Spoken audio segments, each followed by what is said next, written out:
என் வேலையிலும் வேண்டிக் கொள்ளும். ஆமென்.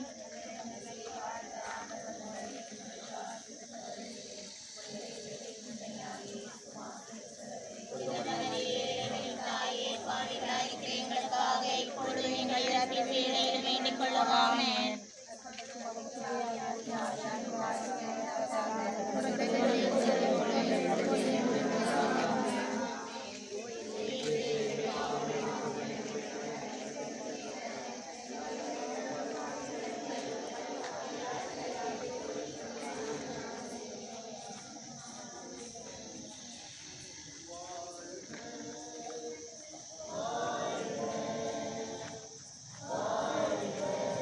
மரியே வாழ்க, வாழ்க, வாழ்க மரியே. சுகமே கொடுக்கும் இயேசுவின் பலியினிலே இணைவோம். இயேசுவின் பலியினிலே கூடிடுவோம், குடும்பமாய் கூடிடுவோம், மாறிடுவோம், இறை சமூகமாய் மாறிடுவோம். கூடிடுவோம், குடும்பமாய் கூடிடுவோம், மாறிடுவோம், இறை சமூகமாய் மாறிடுவோம். இணைந்திடுவோம் இறை மக்களே இயேசுவின் சந்நிதியில். சுமைகளை தாங்கி சுகமே கொடுக்கும் இயேசுவின் பலியினிலே இணைவோம். இயேசுவின் பலியினிலே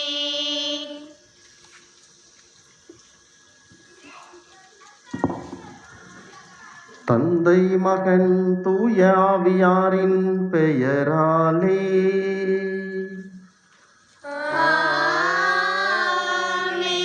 நம் ஆண்டவராகிய இயேசு கிறிஸ்துவின் அருளும் கடவுளின் அன்பும் தூய ஆவியாரின் நட்புறவும் உங்கள் அனைவரோடும் இருப்பதாக. ஆன்மாவோடும் இருப்பாராக. திருப்பலி முன்னுரை. இன்று ஆண்டின் பொதுக்காலம் 32ஆம் ஞாயிறு வழிபாட்டிற்கும் இன்றைய நவம்பர் மாத முதல் சனி நவநாள் திருப்பலிக்கும் வந்துள்ள இறைமக்களை கிறிஸ்துவின் பெயரால் வாழ்த்துகிறோம். இன்றைய நற்செய்தியிலே வருகின்ற ஏழை கைம்பெண் அவரிடம் உள்ளதையெல்லாம் கடவுளுக்கு கொடுத்து இயேசுவின் புகழ்ச்சிக்கு உரியவராகிறார்.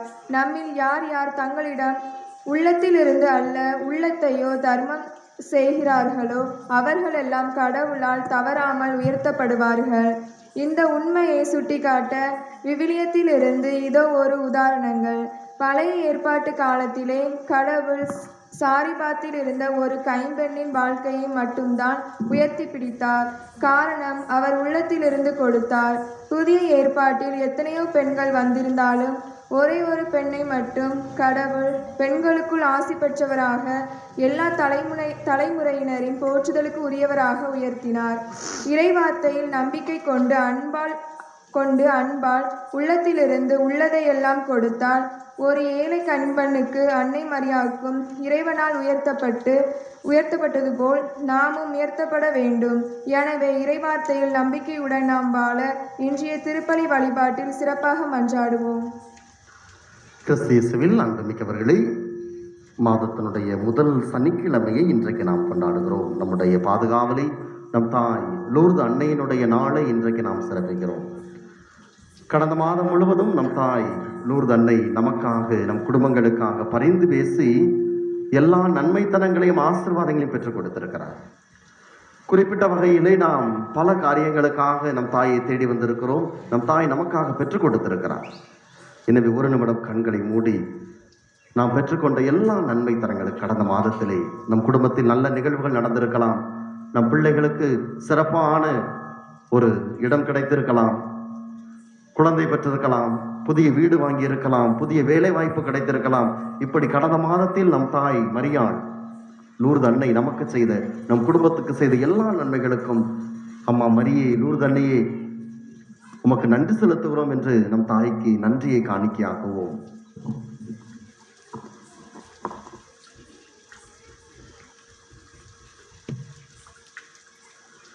இந்த நன்றி உணர்வோடு வருகின்ற மாதம் முழுவதும் நம் தாயினுடைய பாதுகாவல், நம் தாயினுடைய பரிந்துரை நம் குடும்பங்களுக்கு நிறைவாக கிடைக்க இந்த மாதத்தில் நாம் திட்டமிட்டிருக்கிற முயற்சிகளை நம் தாய் நமக்கு பரிந்து பேசி பெற்றுக் கொடுக்க, வெற்றியை தேடித்தர சிறப்பாக இந்த நவநாள் திருப்பலியிலே நாம் அன்றாடுவோம்.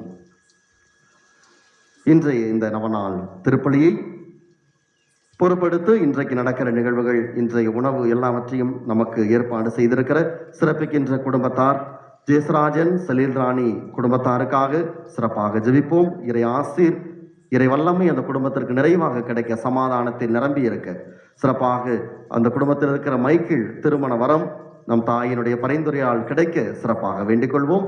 மேலும் இன்றைய நவநாள் திருப்பலியை சிறப்பிக்கின்ற ஆண்ட்ரோசியாம் குடும்பத்தாருக்கு இறைவன் செய்த லூர்தன்னை வழியாக செய்த அனைத்து நன்மைகளுக்கு நன்றியாகவும், சேவியர் விட்னஸ் லீன்ஸுக்கு வேலை கிடைத்ததற்கு லூர்து அன்னை வழியாக கிடைத்த அனைத்து நன்மைகளுக்கு நன்றியாகவும், ஹவாஸ்லின் 12ஆம் வகுப்பு தேர்விலே நல்ல மதிப்பெண் பெற லூர்தன்னை வழியாக மன்றாடியும், நவீன் சூர்யா ஆகாஷ் தொழில் வளர்ச்சிக்காகவும் குடும்பத்திற்கு லூர்தன்னை வழியாக இறைவன் செய்த அனைத்து நன்மைகளுக்கு நன்றியாகவும், செந்தூர் பாண்டி ஆபரேஷன் நல்லபடியாக நடந்து விரைவில் இல்லம் திரும்பி இயல்பான வாழ்வு வாழவும் இந்த திருப்பலியானது ஒப்புக் கொடுக்கப்படுகிறது. இந்த சிறப்பு கருத்துக்களோடு நம்முடைய குடும்பத்தில் நாம் என்னென்ன கருத்துக்களுக்காக நம் தாய் லூர்து அன்னையை தேடி வந்திருக்கிறோமோ அத்தனை கருத்துக்களையும் நாம் ஒப்புக் கொடுத்து, அம்மா மரியே எங்களுக்காக பரிந்து பேசி பெற்றுத்தாரும் என்று இந்த திருப்பலிகளை நாம் அன்றாடுவோம். அன்புமிக்கவர்களே, நம் திருமுழுக்கு நினைவாக நம் இது தெளிக்கப்படும் தமது படைப்பாகிய தண்ணீரை புனிதப்படுத்தி அருளுமாறு நம் கடவுளாகிய ஆண்டவரை கெஞ்சி மன்றாடுவோமாக. அவரை நமக்கு உதவி அளித்து நாம் பெற்றுக்கொண்ட தூய ஆவிக்கு உண்மையுள்ளவர்களாய் நிலைத்திருக்க அருள்வாராக. என்றென்றும் உள்ள எல்லாம் அல்ல இறைவா, வாழ்வின் ஊற்றும் தூய்மையின் தொடக்கமுமான தண்ணீரின் வழியாக மக்கள் புனிதமடைந்த நிலையும் வாழ்வின் கொடையை பெற வேண்டும் என்று திருவுளமானீர். இத்தண்ணீரை புனிதப்படுத்தி அருள உம்மை வேண்டுகிறோம். ஆண்டவரே, உமது நாளாகி என்று உமது அருள் காவலை பெற விரும்புகிறோம். வாழ்வெளிக்கும் உமது அருளின் ஊற்றினை எம்மில் புதுப்பித்தருளும். இத்தண்ணீரினால் எங்கள் உள்ளத்தையும் உடலையும் தீமை அனைத்திலிருந்து காத்தருள்வீராக. இவ்வாறு நாங்கள் தூய இதயத்துடன் உம்மை அணுகி வரவும் உமது மீட்பை பெற்றுக்கொள்ளவும் தகுதி பெறுவோமாக. எங்கள் ஆண்டவராகிய கிறிஸ்து வழியாக உம்மை மன்றாடுகிறோம். ஆமென். எல்லாம் வல்ல இறைவா, தண்ணீர் வளம் பெற அதில் உட்பட வேண்டும் என்ற இறைவாக்கினர் எலிசா வழியாக கற்பித்தீர். இந்த உப்பை புனிதப்படுத்தி அருள உம்மை தாழ்மையுடன் வேண்டுகிறோம். ஆண்டவரே, உப்பு கலந்த இந்த தண்ணீர் தெளிக்கப்படும் இடமெல்லாம் தீயோனின் தாக்குதல் அனைத்தும் தோல்வியுறச் செய்வீராக. உம் தூய ஆவியார் உடனிருந்து எங்களை இடையராது காத்தருள்வாராக. எங்கள் ஆண்டவராகிய கிறிஸ்து வழியாக உம்மை மன்றாடுகிறோம்.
இன்றும் என்றும் நிச்சயமாகவும் ஆமென். எல்லாம் வல்ல இறைவன் நம் பாவங்களிலிருந்து நம்மை தூய்மைப்படுத்துவராக. இந்த நற்கருணை கொண்டாட்டத்தின் வழியாக அவர் தம்முடைய ஆட்சியின் விருந்தில் பங்கு கொள்ள நம்மை தகுதி பெறச் செய்வாராக. கடவுளுக்கு மாட்சி உண்டாகுக. உலகினிலே நல் மனத்தோர்க்கு அமைதி ஆகுக. உம்மை புகழ்கின்றோம், உம்மை வாழ்த்துகின்றோம். உம்மை ஆராதிக்கின்றோம், உம்மை மாட்சிப்படுத்துகின்றோம். உமது மேலான மாட்சியின் பொருட்டு உமக்கு நன்றி கூறுகின்றோம். ஆண்டவராகிய இறைவா, வானுலக அரசரே, எல்லாம் வல்ல தந்தையாகிய இறைவா, ஒரே மகனாய் உதித்த ஆண்டவர் இயேசு கிறிஸ்துவே, ஆண்டவராகிய இறைவா, இறைவனின் செம்மறியே, தந்தையின் திருமகனே, தந்தையின் திருமகனே, உலகின் பாவங்களை போக்குபவரே, எங்கள் மேல் இரக்கமாயிரும். உலகின் பாவங்களை போக்குபவரே, எங்கள் மன்றாட்டை ஏற்றருளும். தந்தையின் வலப்பக்கம் வீற்றிருப்பவரே, எங்கள் மேல் இரக்கமாயிரும். ஏனெனில் இயேசு கிறிஸ்துவே, நீர் ஒருவரே தூயவர், நீர் ஒருவரே ஆண்டவர், நீர் ஒருவரே உன்னதர். தூய ஆவியாரோடு தந்தையாகிய இறைவனின் ஆட்சியில் இருப்பவர் நீரே.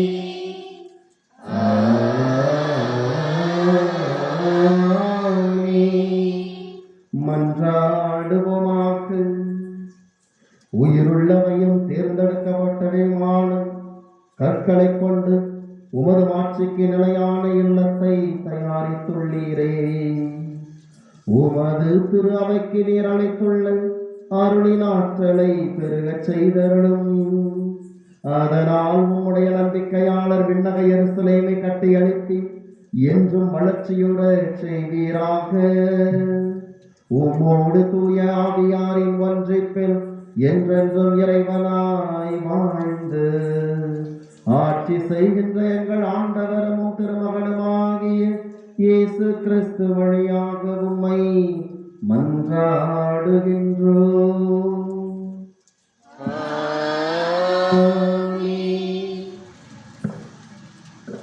முதல் வாசகம்.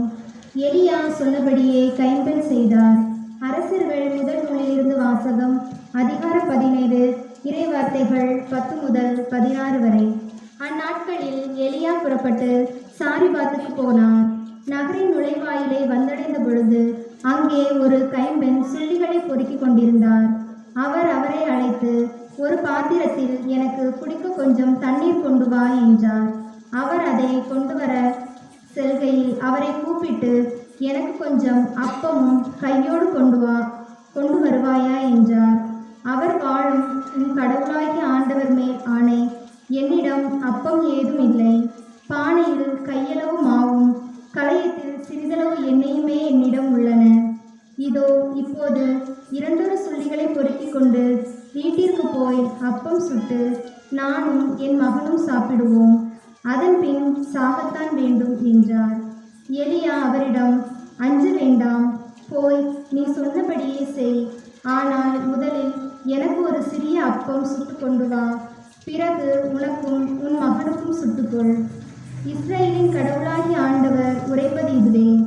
நாட்டில் ஆண்டவர் மழை பெய்ய செய்யும் நாள் வரை பானையிலுள்ள மாவு தீராது, களையத்திலுள்ள எண்ணெயும் குறையாது என்று சொன்னார். அவர் போய் எலியா சொன்னபடியே செய்தார். அவரும் அவருடைய மகனும் அவர் வீட்டாரும் பல நாள் சாப்பிட்டனர். எலியா வழியாக ஆண்டவர் உரைத்த வாக்கின்படி பானையிலிருந்து மாவு தீரவில்லை, களையத்திலிருந்த எண்ணெயும் குறையவில்லை. இது ஆண்டவர் வழங்கும் அருள்வாக்கு. உமக்காய் தவிக்கின்றது அலைவான் நீரோடைக்காய் ஏங்கி தவிப்பது போல் கடவுளே என் நெஞ்சம் உமக்காய் தவிக்கின்றது. நீரே என் அரசர், நீரே என் மீட்பர், உம்மையே தேடுகிறேன். நீரே என் அரசர், நீரே என் மீட்பர், உம்மையே தேடுகிறேன். அலைவான் நீரோடைக்காய் ஏங்கி தவிப்பது போல். இரண்டாம் வாசகம். பாவங்களை போக்கும் பொருட்டு ஒரே முறை தம்மை தாமே பலியாக கொடுத்தார். எபிரேயருக்கு எழுதப்பட்ட திருமுகத்திலிருந்து வாசகம். அதிகாரம் 9, இறை வார்த்தைகள் 24 முதல் 28 முடிய. சகோதரர் சகோதரிகளே, கிறிஸ்து மனிதரின் கையால் அமைக்கப்பட்டதும் உண்மையான தூயகத்திற்கு முன் அடையாளமாய் இருப்பதுமான இவ்வுலக தூயகத்திற்குள் நுழையாமல் விண்ணுலகத்திற்குள்ளேயே நுழைந்திருக்கிறார். அங்கே இப்போது நம் சார்பாக கடவுளின் திருமுன் நிற்கிறார்.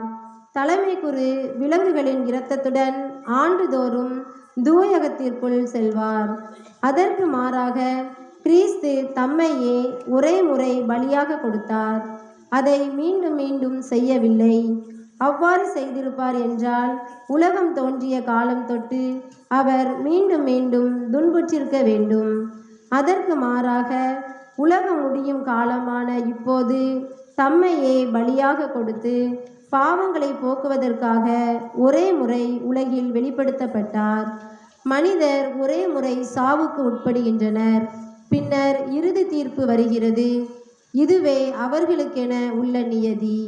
அவ்வாறே கிறிஸ்துவும் பலரின் பாவங்களை போக்கும் பொருட்டு ஒரே முறை தம்மை தாமே பலியாக கொடுத்தார்.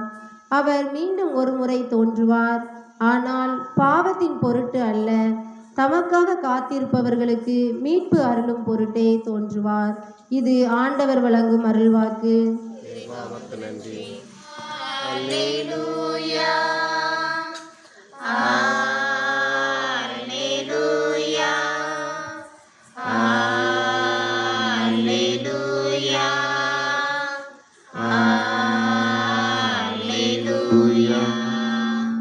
அல்லேலூயா, அல்லேலூயா, அல்லேலூயா, அல்லேலூயா, அல்லேலூயா, அல்லேலூயா, அல்லேலூயா, அல்லேலூயா. ஏனெனில் உலகத்தோர் பேறு பெற்றோர், ஏனெனில் விண்ணரசு அவர்களுக்கு உரியது. அல்லேலூயா. அல்லேலூயா, அல்லேலூயா, அல்லேலூயா, அல்லேலூயா. ஆண்டவர் உங்களோடு இருப்பாராக. உம் ஆன்மாவோடு மார்க்கு எழுதிய தூய நற்செய்தியிலிருந்து வாசகம். ஆண்டவரை மாற்றி உமக்கே.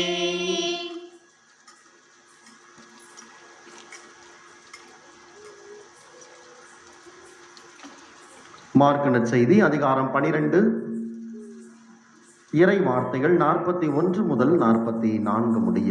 அதிகாரம் 12, இறை வார்த்தைகள் 41 முதல் 44 முடிய. அக்காலத்தில் இயேசு காணிக்கை பெட்டிக்கு எதிராக அமர்ந்து கொண்டு மக்கள் அதில் செப்பு காசு போடுவதை உற்று நோக்கி கொண்டிருந்தார். செல்வர் பலர் அதில் மிகுதியாக போட்டனர். அங்கு வந்த ஓர் ஏழை கைம்பன் ஒரு கொதிராந்துக்கு இணையான 2 காசுகளை போட்டார். அப்பொழுது அவர் தம் சீடரை வரவழைத்து, இந்த ஏழை கைம்பன் காணிக்கை பெட்டியில் காசு போட்ட மற்ற எல்லாரையும் விட மிகுதியாக போட்டிருக்கிறார் என உறுதியாக உங்களுக்கு சொல்கிறேன். ஏனெனில் அவர்கள் அனைவரும் தங்களுக்கு இருந்த மிகுதியான செல்வத்திலிருந்து போட்டனர்.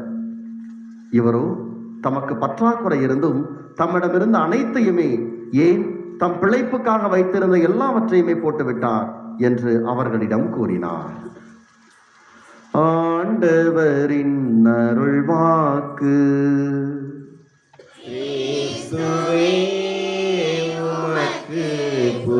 கேள்விப்பட்டிருக்கீங்களா? கேள்விப்பட்டிருக்கீங்களா? கத்தீட்ரல்னா என்ன? இல்லைன்னா அது எங்க இருக்கு? அது தெரியாதா? என்னமா? பாளையங்கோட்டையில் இருக்கா? சரி, வேற ஏதாவது பதில்? பெரியவர்கள் கேள்விப்பட்டிருக்கீங்களா கத்தீட்ரல் இந்த வார்த்தை? ஒவ்வொரு மறை மாவட்டத்திலும் மறை மாவட்ட பேராலயம் கேள்விப்பட்டிருக்கீங்களா?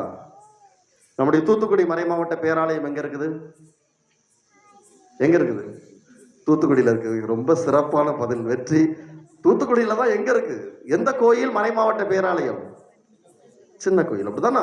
இயேசுவின் திரு இருதய பேராலயம் தான் நம்முடைய மறை மாவட்ட பேராலயம். இந்த மறை மாவட்ட பேராலயத்தினுடைய பெயர் தான் கத்தீட்ரல்.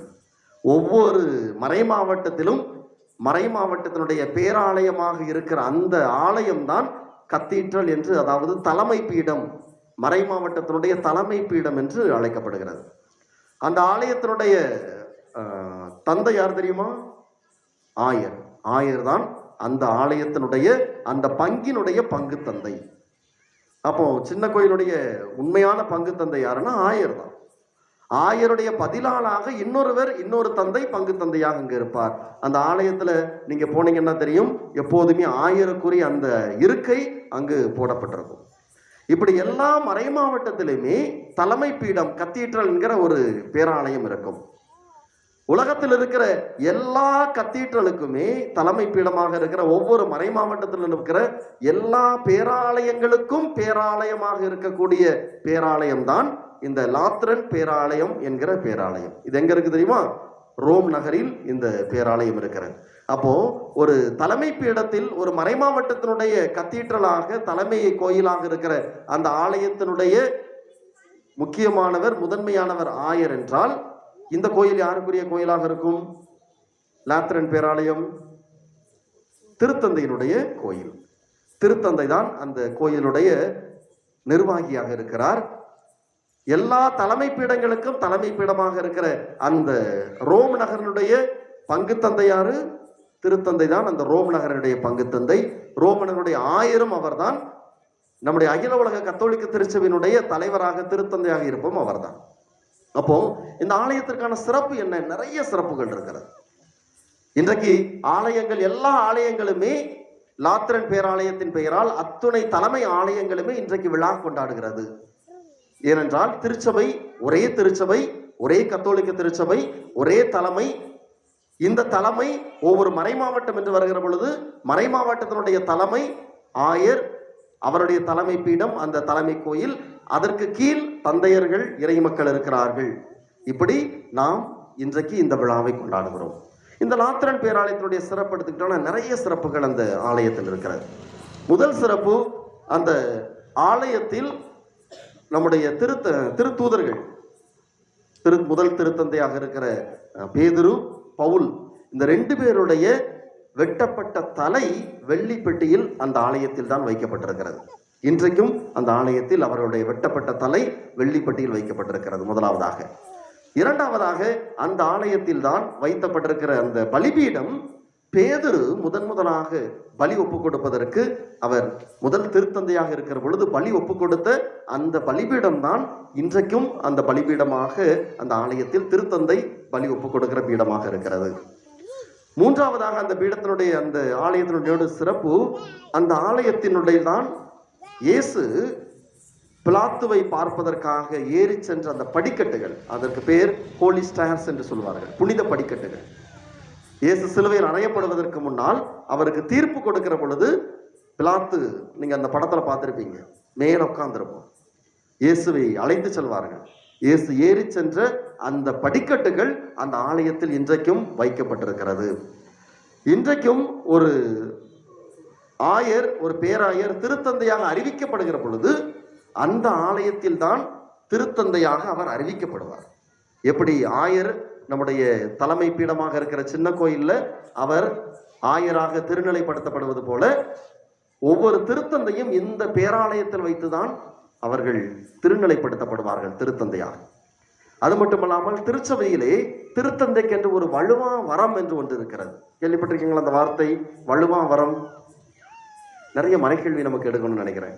வழுவா வரம் அதாவது அந்த ஆலயத்தில் இருக்கிற திருத்தந்தைக்குரிய அந்த இருக்கையில், அந்த சேர், அந்த இருக்கையில் அமர்ந்து திருத்தந்தை எதை அறிவிக்கிறாரோ அது திருச்சபையினுடைய கட்டளையாக மாறுகிறது.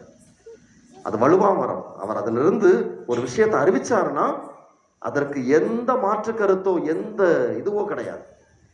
அப்படித்தான் எல்லா கோட்பாடுகளுமே அந்த இருக்கையில் அமர்ந்து திருத்தந்தை அறிவிப்பார். மரியன்னையை குறித்து 4 கோட்பாடுகள் இருக்கு. கேள்விப்பட்டிருக்கீங்களா? கோட்பாடுகள்னா இது திருச்சபை முற்றிலுமாக நம்புகிறது, இதற்கு எதிர்கருத்து என்பது கிடையாது. இதுதான் திருச்சபையினுடைய கோட்பாடாக பல கோட்பாடுகள் இருக்கிறது. அதில் அன்னை மரியாளை குறித்து 4 கோட்பாடுகளை திருச்சபை அறிவித்திருக்கிறது. அந்த சேர்ல உட்கார்ந்து திருத்தந்தை அறிவித்திருக்கிறார். என்னென்ன கோட்பாடுகள் தெரியுமா? முதல் கோட்பாடு, ஜனவரி 1ஆம் தேதி ஒரு திருவிழா கொண்டாடுறோம். என்ன திருவிழா கொண்டாடுகிறோம்? அன்னை மரியாள் இறைவனின் தாய். இந்த கோட்பாடாக திருச்சபை திருத்தந்தை அந்த இருக்கையில் அமர்ந்துதான் அறிவிக்கிறார். அன்னை மரியாள் இறைவனின் தாய் அப்படிங்கிறத அங்கதான் அவர் அறிவிக்கிறார். ஒன்று. இரண்டாவதாக அன்னை மரியாள் ஜென்ம பாவம் இல்லாமல் உற்பவித்தவர். 1954ஆம் ஆண்டு திருத்தந்தை அந்த இருக்கையில் அமர்ந்துதான் அன்னை மரியாள் எந்த ஜென்ம பாவம் இல்லாமல் உற்பவித்தவர் என்ற வலுவா வரத்தை பயன்படுத்தி அதை கோட்பாடாக அறிவிக்கிறார். அதை அறிவிக்கிறதுக்கு முன்னாடி பல கருத்துக்கள் வரும். ஆயர்கள் எதிர்கருத்துக்கள் சொல்லுவார்கள், கர்தினால்கள் சொல்லுவார்கள், திருச்சபைக்கு வெளியில இருக்கவங்க சொல்லுவாங்க. ஆனா திருத்தந்தை அந்த சேர்ல உட்கார்ந்து அறிவிச்சிட்டாருன்னா அறிவித்தது எப்படி பிளாத்து சொல்வது போல நான் எழுதியது எழுதியதே. அதே போல திருத்தந்தை அந்த தலைமை பீடத்திலே அமர்ந்து ஒரு கோட்பாடை அறிவிக்கிற பொழுது அது திருச்சபையில் எக்காலத்திற்கும் மாற்ற முடியாத ஒரு கோட்பாடாக மாறும். அப்படித்தான் திருத்தந்தை இரண்டாவது அன்னை மரியாளை பற்றி அன்னை மரியாள் ஜென்ம பாவம் இல்லாமல் உற்பவித்தவர் என்பதை அறிவிக்கிறார். மூன்றாவதாக திருத்தந்தை அறிவிக்கிற அன்னை மரியாளை பற்றியது ஏதாவது சொல்லுங்க, மாதா கோயில் வச்சிருக்கோம், நமக்கு தெரிஞ்சிருக்க வேண்டாமா? வேற என்ன கோட்பாடுகள் இருக்கு அன்னை மரியாளை பற்றி? யாரும் அங்க சொல்றாங்க. யாரு? என்னமா சொல்லுங்க சத்தமா. அதுதான் முப்பொழுதும் கன்னி. அது கோட்பாடாக திருச்சபை அறிவிக்கிறது. அன்னை மரியாள் முப்பொழுதும் கன்னி. இது மூன்றாவது கோட்பாடாக அறிவிக்கப்பட்டது. நான்காவது இன்னும் ஒரு கோட்பாடு என்னவா இருக்கும்? அன்னை மரியாள் உடலோடும் ஆன்மாவோடும் விண்ணகத்துக்கு எடுத்துக் கொள்ளப்பட்டார். இந்த 4 கோட்பாடுகளும் அன்னை மரியாளை பற்றி இந்த லாத்திரன் பேராலயத்தில் இருக்கிற அந்த வலுவா வரம் கொண்டிருக்கிற அந்த இருக்கையில் அமர்ந்து திருத்தந்தை அறிவித்திருக்கிறார்கள். பல திருத்தந்தையர்கள், 4 திருத்தந்தையர்கள் இதை பற்றி 4 கோட்பாடுகளையும் அறிவித்திருக்கிறார். அப்போ இன்றைக்கு அந்த பேராலயத்திற்கு விழா எடுத்து திருச்சபை கொண்டாடுகிறது என்றால் எல்லா ஆலயங்களையும் இன்றைக்கு திருச்சபை நினைத்து பார்க்கிறது.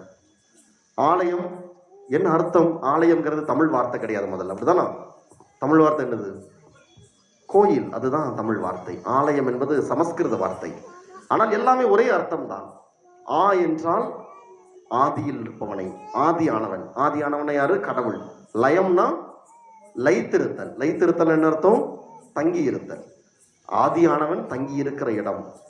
கோயில், கோன் என்ற அர்த்தம் தமிழ்ல. கோ என்றால் அரசன், இறைவன், எல்லாவற்றுக்கும் கோ. இல் என்றால் இல்லம். கடவுளுடைய இல்லம் தான் ஆலயம் அல்லது கோயில் என்று நாம் கொண்டாடுகிறோம். அப்ப இன்றைக்கு எல்லா கோயிலையும் எல்லா ஆலயத்தையும் இன்றைக்கு திருச்சபை நினைத்து பார்க்கிறது என்றால் இந்த ஆலயம் அதற்குரிய புனிதத்தோடு மாண்போடு எப்போதும் நடத்தப்பட வேண்டும். இந்த ஆலயத்திற்கு கொடுக்க வேண்டிய மதிப்பை, மாண்பை நாம் எப்போதும் கொடுக்க வேண்டும். கடவுள் இங்க இருக்கிறார் அப்படிங்கிற அந்த நம்பிக்கையோட நாம இந்த கோயிலுக்குள் நாம் வருகிறோமா? இந்த ஆலயத்தில் நாம் வருகிறோமா? இறை பிரசன்னம் இங்கு எப்போதும் இருக்கிறது என்று நாம் நம்புகிறோமா? இறை பிரசன்னத்தினுடைய அடையாளமாக நற்கருணையில் ஆண்டவர் வீற்றிருக்கிறார் என்பதை நாம் உணர்ந்து இருக்கிறோமா? அப்ப இந்த ஆலயத்தில் வருகிறப்பெல்லாம் அந்த எண்ணம் எனக்கு இருக்கிறது. ஆண்டவர் முன்னிலையில் நான் உட்கார்ந்து இருக்கிறேன், ஆண்டவரை சந்திக்க நான் வந்திருக்கிறேன், ஆண்டவர் என்னோடு பேசுகிறார், அவரது பிரசன்னம் எனக்குள் இருக்கிறது என்ற எண்ணம் நமக்கு ஆழமாக வர வேண்டும். அது முதலாவதாக. அப்ப ஆலயம் சார்ந்த ஆலய வளாகம் இது எல்லாம் தூய்மையான ஒன்று. அதனால தான் இயேசு கோயிலை தூய்மைப்படுத்துகிற நிகழ்வை நடத்துகிறார். ஆலய வளாகத்தில் எல்லாம் வியாபார தலமாக மாறுகிற பொழுது சாட்டை எடுக்கிறார், சாட்டை எடுத்து அடித்து விரட்டுகிறார். இது என் தந்தையின் இல்லம், இதை வியாபார கூடமாக, வணிகர் கூடமாக, கல்வர் குகையாக மாற்றாதீர்கள் என்று அடித்து விரட்டுகிறார். அப்போ எப்போதுமே இறைவன் இல்லம் அந்த புனிதத்தோடு இருக்க வேண்டும், அந்த புனிதம் காக்கப்பட வேண்டும். இன்றைக்கு நாம அந்த உணர்வோடு முதல்ல இருக்கிறோமா அப்படிங்கிறது முதல் காரியமாக இருக்கிறது. இரண்டாவது, அந்த ஆலயத்துக்கு வர்றப்ப எதுக்கு செருப்பை வெளியில கழட்டி போட்டு வரோம்? எதுக்கு செருப்பை வெளியே கழட்டி போட்டு வரோம்? இப்போ ஷூ போட்டால் உள்ள வரலாம் அப்படின்ட்டுலாம் ஒரு மாடர்ன் நம்ம மாற்றிக்கிட்டு இருக்கோம். கடவுளுக்கு முன்னாடி போகிறப்ப ஏன் அங்கே செருப்பை கழட்டி போட்டு வரோம் கோயிலுக்குள்ள? என்னமோ சொல்லுங்க, தப்பாலாம் ஒன்றும் கிடையாது. நீங்கள் சொல்லுங்க, சொல்றது இருந்தால் நான் பதில் சொல்ல முடியும். நம்ம நிறைய விஷயங்கள் கற்றுக்கொள்ள வேண்டியிருக்கிறது. எது அடிப்படை? திருச்சபை எதை கற்றுக் கொடுக்கிறது என்பதை நாம் உணர்ந்து கொள்ள வேண்டும். எதற்காக செருப்பை கழட்டி போட்டு வரோம் கோயிலுக்குள்ள? கடவுளின் இல்லம் தூய்மையானது. வேற எதற்காக செருப்பை கழட்டி போட்டு வரோம்? என்னமோ ஒரு மரியாதை. சரி, வேற சிறப்பு. நீங்க சொன்னதெல்லாம் சரியான பதில் தான். கடவுளுடைய இல்லம் தூய்மையானது. மோசே இருக்கிற பொழுது கடவுள் சொல்லுகிறார், நீ நிற்கின்ற இடம் புனிதமான இடம், உன்னுடைய காலணியை கலட்டி விட்டு என் முன்னால் வா அப்படிங்கிறார். அப்போ முதல் செய்தி, கடவுள் இருக்கிற இடம், இந்த ஆலயம் தூய்மையானது, புனிதமானது. அந்த புனிதமான இடத்திற்குள் செல்கிற பொழுது அதற்குரிய மாண்பை, மதிப்பை நான் கொடுக்க வேண்டும். எனவே செருப்பை கலட்டுகிறேன். முதல் செய்தி. இரண்டாவது முக்கியமான செய்தி என்னவென்றால், இந்த செருப்பு அப்படிங்கிறது என்னன்னா நம்முடைய ஸ்டேட்டஸ்னா என்னது? நமக்கு இருக்கிற ஒரு தரம். ஒவ்வொருத்தருக்குமே ஒரு ஸ்டேட்டஸ்ல இருக்கும். அது படித்தவன்கிற ஸ்டேட்டஸா இருக்கலாம், பணக்காரங்கிற ஸ்டேட்டஸா இருக்கலாம், பதவியில் இருக்கிறங்கிற ஸ்டேட்டஸா இருக்கலாம், அதிகாரத்தில் இருக்கிறங்கிற ஸ்டேட்டஸா இருக்கலாம், என்னவா இருக்கலாம். நீ ஆலயத்திற்குள் வருகிற பொழுது இந்த செருப்போடு சேர்த்து உன்னுடைய ஸ்டேட்டஸையும் கலட்டி வச்சுட்டு தான் ஆண்டவருக்கு முன்னால வர. ஆண்டவர் முன்னால வரும்போது எல்லாருமே ஒண்ணுதான். கடவுளுக்கு முன்னால் அவருடைய பிள்ளைகள் யாருமே உயர்ந்தவரோ தாழ்ந்தவரோ எதுவும் கிடையாது. ஆண்டவருக்கு முன்னால எல்லாரும் ஒண்ணுதான். எந்த ஸ்டேட்டஸும் கடவுளுக்கு முன்னால செல்ல. அவருக்கு முன்னால நான் அவருடைய பிள்ளை, அவ்வளவுதான். அவர் படைத்த ஒரு படைப்பு, அவ்வளவுதான். அப்ப அந்த உணர்வோடு நான் கோயிலுக்குள்ள வர்றேன்னா, கோயிலுக்குள்ள வந்தும் எனக்கு முதலிடம் கொடுக்கல, என்னைய முக்கியத்துவம் பண்ணல, என்னைய பாராட்டல அப்படிங்கிற ஒரு எண்ணத்தோடு நான் இருக்கிறேன்னா, நான் கடவுளுக்கு கொடுக்க வேண்டிய மதிப்பை, மாண்பை நாங்க கொடுக்கல. கடவுள் முன்னால கோயிலுக்குள்ள வந்துட்டோம்னா எல்லாரும் ஒண்ணுதான். கடவுளுக்கு முன்னாடி எந்த ஸ்டேட்டஸா இருந்தாலும் கலட்டி வெளியில வச்சுட்டு வர வேண்டிய, அதுதான் கடவுள் எதிர்பார்க்கிற ஒன்றாக இருக்கிறது. இன்றைக்கு அந்த ஒரு மனநிலையோட நாம் இன்றைக்கு ஆலயத்திற்குள் வருகிறோமா? இது இரண்டாவது சிந்தனை. மூணாவது முக்கியமானது, ஆலயம் என்கிற பொழுது இந்த கட்டடம் மட்டுமல்ல, என் உடலாகிய ஆலயத்தையும் நான் புனிதத்தோடு தூய்மையோடு வைத்துக் கொள்ள வேண்டும். அதுதான் கடவுள் எதிர்பார்க்கிறார். எனவேதான் பவுலடியார் சொல்லுவார், உங்கள் உடல் ஒரு ஆலயம். அந்த ஆலயத்தை நீங்கள் எப்படி பராமரிக்கிறீர்கள், அதற்குரிய புனிதத்தோடு வைத்திருக்கிறீர்கள் என்று கேட்பார். இன்றைக்கு நம்முடைய உடல் கடவுள் கொடுத்த ஒரு ஆலயம். இந்த உடலை அதற்குரிய மாண்போடு, மதிப்போடு நான் இன்றைக்கு நடத்துறேனா? அதற்குரிய தூய்மை தன்மையோடு இன்றைக்கு நடத்துகிறேனா? அந்த உடலை பாதுகாக்க வேண்டிய எல்லாவற்றையும், அது உடலின் வெளிப்புறமாக இருக்கலாம், உள்புறமாக இருக்கலாம், உடலில் இருக்கிற உள்ளமாக இருக்கலாம், ஆன்மாவாக இருக்கலாம், எல்லாவற்றுக்குமே நான் அதை பாதுகாக்கக்கூடியவற்றை செய்து கொண்டிருக்கிறேனா? இது எல்லாம் சேர்கிற போதுதான் கடவுளுடைய ஆலயத்தை நான் புனிதத்தோடு பார்க்கிறேன்.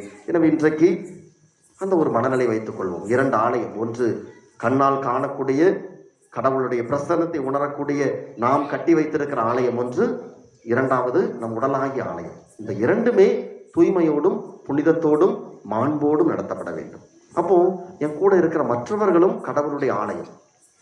எப்படி என் உடல் கடவுளின் ஆலயம், அதே போல் என் அருகில் இருப்பவர்களும் கடவுளின் ஆலயம். அப்ப அவர்களையும் அதே மாண்போடும் மதிப்போடும் நடத்த வேண்டியது என்னுடைய கடமை.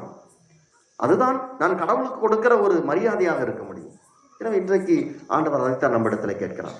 எனவே இந்த நாளிலே, இந்த லாத்திரன் பேராலய திருவிழாவை கொண்டாடுகிற இந்த நாளிலே, இந்த தாய் மரியாளுக்கு நவநாள் எடுக்கிறோம். இந்த தாய் தன்னை முழுமையாக தன்னை ஆலயமாகவே கடவுளுக்கு கொடுக்கிறார். அதனால்தான் அவருடைய உதரத்தில் ஜென்ம பாவம் இல்லாமல் கடவுள் அங்கு பிறக்கிறார். எனவேதான் இந்த தாய் கடைசி வரை அவரை கன்னியாகவே அந்த உடலை ஆண்டவர் பாதுகாக்கிறார். இன்றைக்கும் அதை நாம் போற்றி புகழுமாறு கடவுள் வைத்திருக்கிறார் என்றால், இந்த தாய் நான் ஆண்டவரின் அடிமை என்று தன் வாழ்க்கையை, தன் உடலை, தன்னுடைய உடலாகிய ஆலயத்தை எல்லாவற்றையும் கடவுளுக்காக முழுமையாக ஒப்பு கொடுத்து விட்டார், அர்ப்பணித்து விட்டார். எனவேதான் இன்றைக்கு இந்த தாயை நாம் நம்முடைய தாயாக கொண்டாடி கொண்டிருக்கிறோம். எனவே இந்த தாயை போல நாமும் மாற வேண்டும். கடவுளுக்கு கொடுக்க வேண்டிய மதிப்பை, மாண்பை, இந்த ஆலயத்திற்கு கொடுக்க வேண்டிய மதிப்பை, மாண்பை நாம் கொடுப்பது. நம் உடலாகிய ஆலயம் இறைவன் வாழுகின்ற இல்லம். ஒவ்வொரு நாளும் திருப்பலியின் வழியாக இறைவன் எனக்குள் வருகிறார், என் இறைவன் எனக்குள் வாழ்ந்து கொண்டிருக்கிறார். அந்த உணர்வோடு நான் வாழ்ந்து கொண்டிருக்கிறேன். என் ஆண்டவர் எனக்குள்ள இருக்கிறார். நான் என்ன செஞ்சாலும் அந்த ஆண்டவர் எனக்குள்ள இருந்து பார்த்து கொண்டிருக்கிறார். நான் பேசுவது, நான் செய்வது எல்லாவற்றையும் அவர் பார்த்து கொண்டிருக்கிறார். அந்த இறைவன் எனக்குள் இருக்கிறார். அந்த உணர்வோடு இன்றைக்கு நான் வாழ்ந்து கொண்டிருக்கிறேன். எனவே இந்த ஒரு உணர்வை ஆண்டவர் எனக்கு தாரும் என்று கேட்போம். எப்போதுமே நீர் வாழுகிற ஆலயம் நான், இந்த உணர்வோடு நான் எல்லாத்தையும் செய்யக்கூடிய ஆற்றலை தாரும் ஆண்டவர் என்று கேட்போம். ஆண்டவர் நம்மை ஆசீர்வதிப்பார். மற்றும் பொதுநிலையினரும் அனைவரும் இறையாட்சியின் மதிப்பீடுகளுக்கு ஏற்ப திரு அவை வழிநடத்தும் பணிவாழ்வே திரு அவையின் மையம் என்னும் மனநிலை திரு அவையில் மலரவும் ஆவியாரின் கொடைகளை பொழிய இறைவா உம்மை மன்றாடுகிறோம். வாழ்வின் வளமான இறைவா, எங்கள் நாட்டு தலைவர்கள், சமூக தலைவர்கள், மக்கள் பணியாளர்கள் அனைவரும் அன்பின் சமாதானத்தின் கருவிகளாக மக்கள் பணியில் ஈடுபடவும் மக்களிடையே ஒற்றுமை உணர்வை உருவாக்க பாடுபடவும் அருள் தர வேண்டும் என்று இறைவா உம்மை மன்றாடுகிறோம். ஆண்டவரே, எங்கள் மன்றாட்டை கேட்டருளும். எங்களை நீதியுடன் வழிநடத்தும் வெற்றி வேந்தனே, இன்றைய சமூகத்தில் காணப்படும் வேறுபாடுகள் நீங்கி கடின உழைப்பின் மூலம் எங்கள் குடும்பங்களில் வாழ்வு மலரவும் எங்கள் குடும்பத்தில் உள்ள அனைவருக்கும் நல்லவராய் வாழ்ந்து உமக்குரியவர்களாக தேர்ந்து கொள்ளப்படவும் பணியாளர்களாக வாழவும் வேண்டிய வரங்களை தர ஆண்டவரே உம்மை மன்றாடுகிறோம். ஆண்டவரே, எங்கள் மன்றாட்டை கேட்டருளும். பிறர் வாழ தன்னையே கொடுத்த இறைவா, ஏழை மக்களின் உழைப்பை பெற்றுக்கொண்டு கூலி கொடுக்க தயங்கும் மக்களை கண்ணோக்கும். வாழ்க்கையில் முன்னேற முடியாமல், அன்றாட தேவைகளை நிறைவேற்ற முடியாமல் தவிப்பவர்களுக்கு அவர்களின் ஊதியங்களை கொடுத்து அவர்களில் நிறைவு காணும் நல்வளத்தை அவர்களுக்கு அளித்திட வேண்டும் என்று உம்மை மன்றாடுகிறோம். ஆண்டவரே, எங்கள் மன்றாட்டை கேட்டருளும். இளமை வாழ்வதற்காக என்று மொழிந்த எம் இறைவா, இளையோர் திரு அவைக்காக, திரு அவை இளைஞருக்காக என்ற வார்த்தைக்கு இணங்க இளமையில் இறைமையை தேடி ஞானத்தை நிறைவாக பெற்று தங்கள் ஆன்மீக வாழ்விலும் சமுதாயத்திலும் பண்பிலும் மகத்துவத்திலும் சிறந்து விளங்க வேண்டும் என்று இறைவா உம்மை மன்றாடுகிறோம். ஆண்டவரே, எங்கள் மன்றாட்டை கேட்டருளும். நம்முடைய தனிப்பட்ட தேவைகளுக்காக சற்று நேரம் கண்களை மூடி கரங்களை குவித்து ஆண்டவரிடத்தில் ஜெபிப்போம்.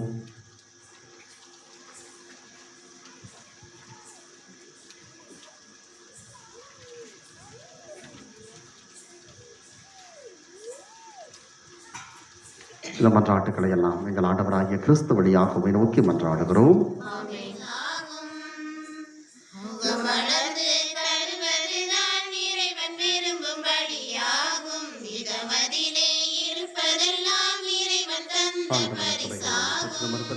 அப்பத்தை பெற்றுக் கொண்டோம்.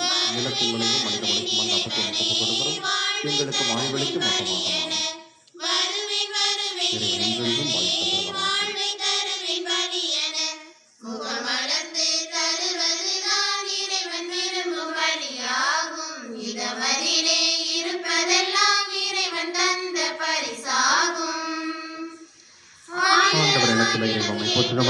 ரசத்தை பெற்றுக்கொண்டோம். மனித உழைப்பும் திராட்சை கொடியும் அந்த ரசத்தை முகத்துக் கொடுக்கிறோம். எங்களுக்கு இது ஆன்ம பானமாக மாறும். இறைவன் என்றென்றும் வாழ்த்து பெறுவராக.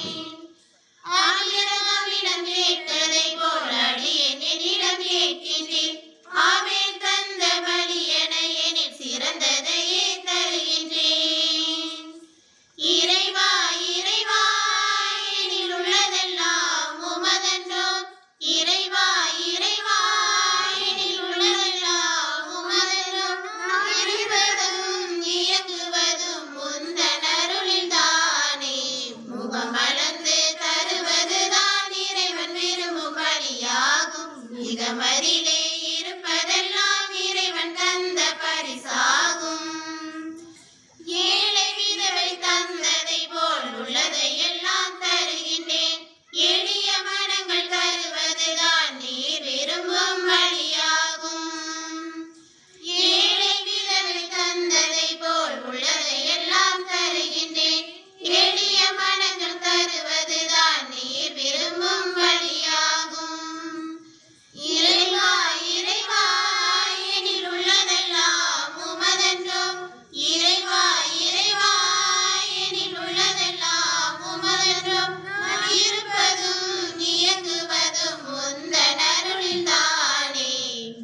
மலர்ந்து தருவதுதான் இறைவன் விரும்பும் பலியாகும். இதமதிலே இருப்பதெல்லாம் இறைவன் தந்த பரிசாகும். அன்புக்குரியவர்களே, நாம் அனைவரும் இணைந்து ஒப்புக் கொடுக்கும் இப்பலி எல்லாம் வல்ல தந்தையாகிய இறைவனுக்கு ஏற்றதாகும்படி மன்றாடுங்கள். ஆண்டவர் தமது பெயரின் புகழ்ச்சிக்காகவும் ஆட்சிக்காகவும் நமது நன்மைக்காகவும் தம் திரு நலனுக்காகவும் உமது கையில் இருந்தபடி ஏற்றுக்கொள்வாராக. ஆண்டவரே, இப்பலி பொருட்களோடு உம்மக்களின் மன்றாட்டுக்களை ஏற்றருள உம்மை வேண்டுகின்றோ.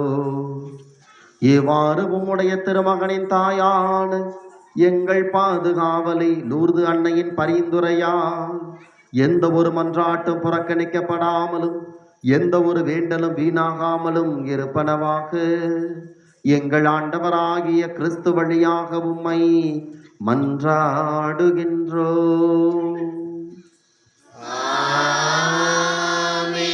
ஆண்டவர் உங்களோடு இருப்பாராக.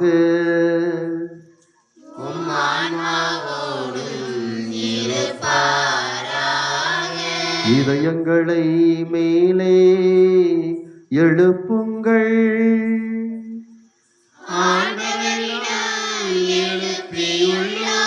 நம் இறைவனாகிய ஆண்டவருக்கு நன்றி கூறுவோம்.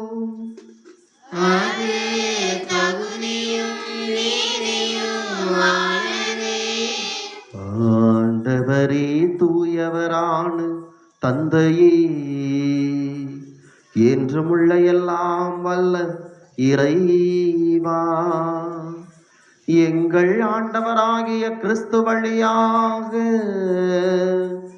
எந்நாளும் எவ்விடத்திலும் நாங்கள் உமக்கு நன்றி செலுத்துவது மெய்யாகவே தகுதியும் நீதியுமாகும்.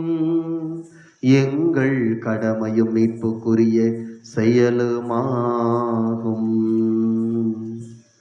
இறைவேண்டலின் வீட்டில் வாரி வழங்கும் வள்ளலாக நீர் வீற்றிருக்கின்றீர். உமது முடிவில்லா அருள் உதவியால் கட்டி எழுப்பப்பட்ட தூய ஆவியாரின் கோவிலாக எங்களை நிறைவு செய்கின்றீர். உமக்கு உகந்த மாட்சிமிக்க வாழ்வினால் இக்கோயிலை ஒளிரச் செய்வீராக. காணப்படும் கட்டடங்களில் முன்குறிக்கப்படுகின்ற கிறிஸ்துவின் மணமகளாகிய திரு அவையை என்றென்றும் எங்கள் பாதுகாவலை லூர்து அன்னையின் வழியாக புனிதப்படுத்துகின்றீர். அதனால் அத்திரு அவை எண்ணற்ற மக்களை பெற்றுத்தர தாயாக மகிழ்ந்து உமது விண்ணக ஆட்சியில் இடம்பெற செய்கின்றீர். ஆகவே புனிதர் வானதூதர் அனைவரோடும் நாங்கள் உம்மை புகழ்ந்தேத்தி முடிவின்றி பாடுவதாவது: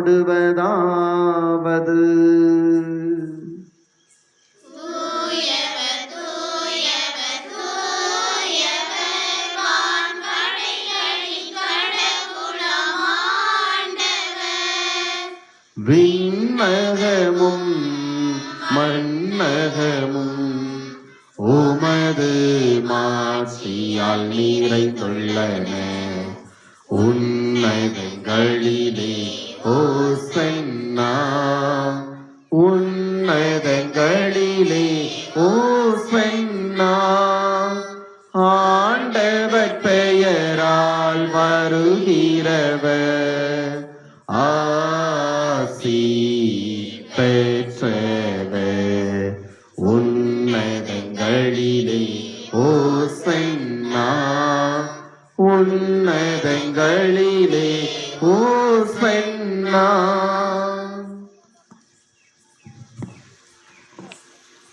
ஆண்டவரே, நிர்மையாகவே தூயவர், தூய்மை அனைத்திற்கும் ஊற்று.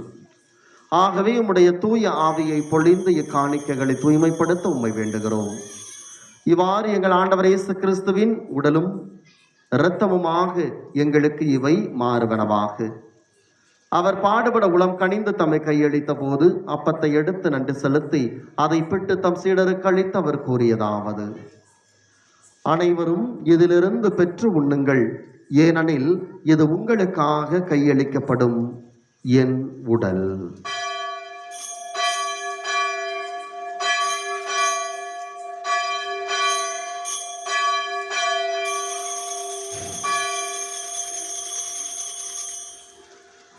அவனமே இரவு விருந்தை அருந்திய பின் கிண்ணத்தை எடுத்து மீண்டும் உமக்கு நன்றி செலுத்தி தம் சீடர்களுக்கு அளித்து அவர் கூறியதாவது: அனைவரும் இதிலிருந்து பெற்று பருகுங்கள், ஏனெனில் இது புதிய நிலையான உடன்படிக்கைக்குரிய என் இரத்தத்தின் கிண்ணம். இது பாவ மன்னிப்புக்கென்று உங்களுக்காகவும் பலருக்காகவும் சிந்தப்படும். இதை என் நினைவாக செய்யுங்கள்.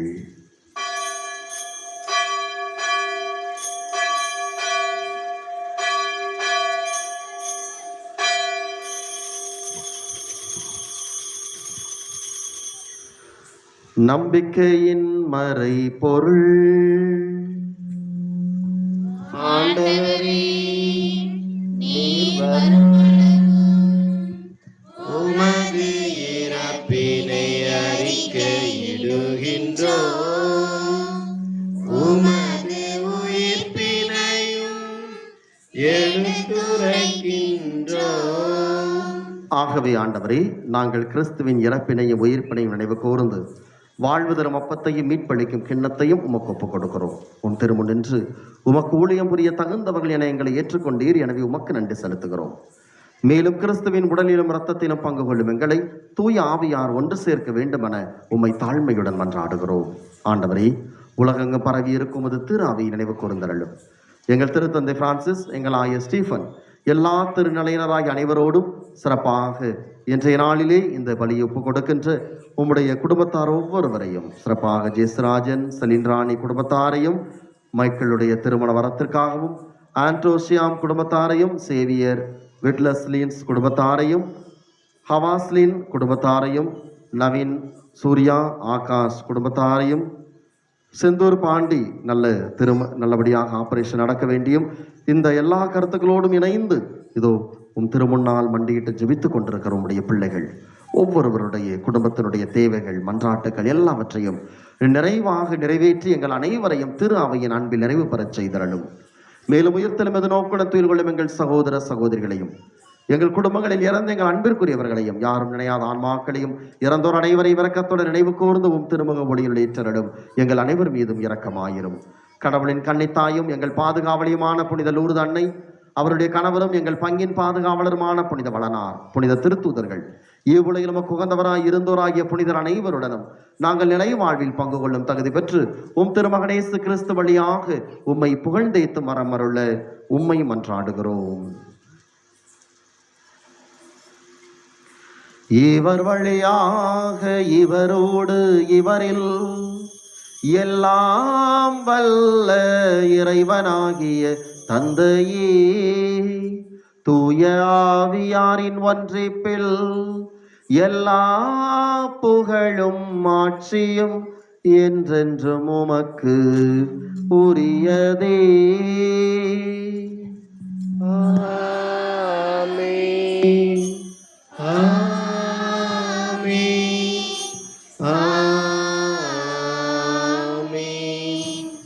மீட்பரின் கட்டளையால் கற்பிக்கப்பட்டு இறை படிப்பனையால் பயிற்சி பெற்ற நாம் துணிந்து பாடுவோம்.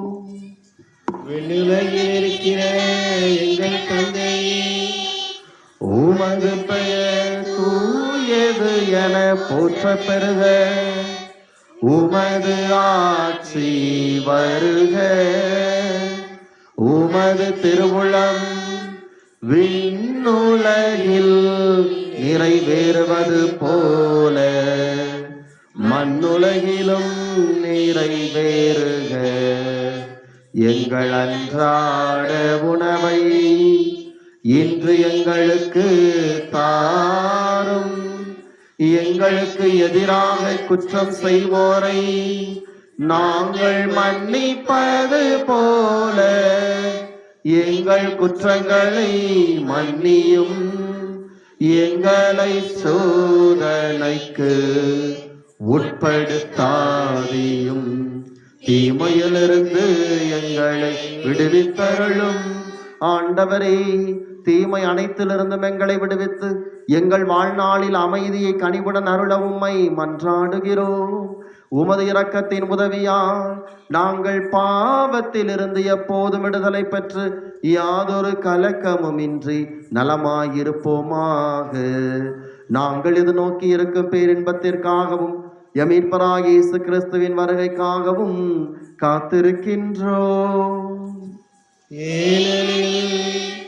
ஆட்சியும் வல்லமையும் மாட்சியும் என்றென்றும் உமதே.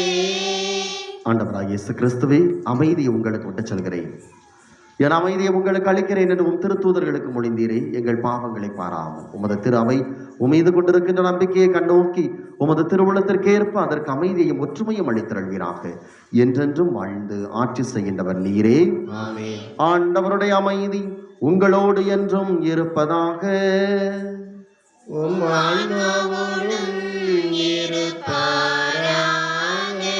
ஒருவருக்கொருவர் ஆண்டவர் இயேசு நமக்கு தருகின்ற அமைதியை பகிர்ந்து கொள்வோம்.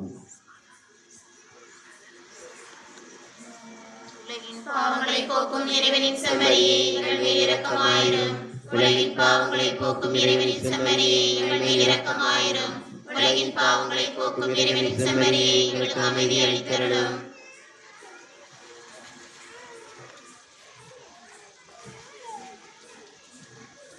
இதோ இறைவனின் செம்மறி, உலகின் பாவங்களை போக்குகிறவர், நம்மை தேடி வந்து நம்மோடு தங்குகிறார்.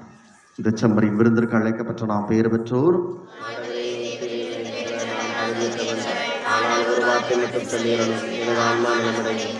கிறிஸ்துவின் திருவுடலும் திருத்தமும் காத்து முடிவில்லாக பண்பளிப்பதாக.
எல்லாம் சொல்லியாச்சுன்னு நினைக்கிறேன். வேற எதுவும் சொல்ல வேண்டியது இருக்குதான் தெரியல.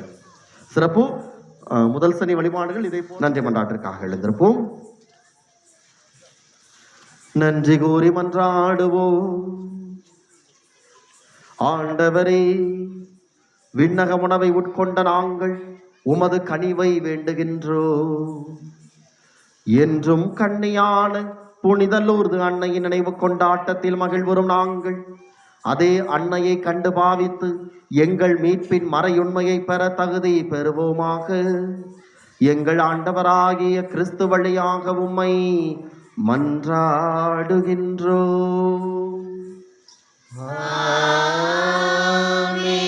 ஆண்டவர் உங்களோடு இருப்பாராக.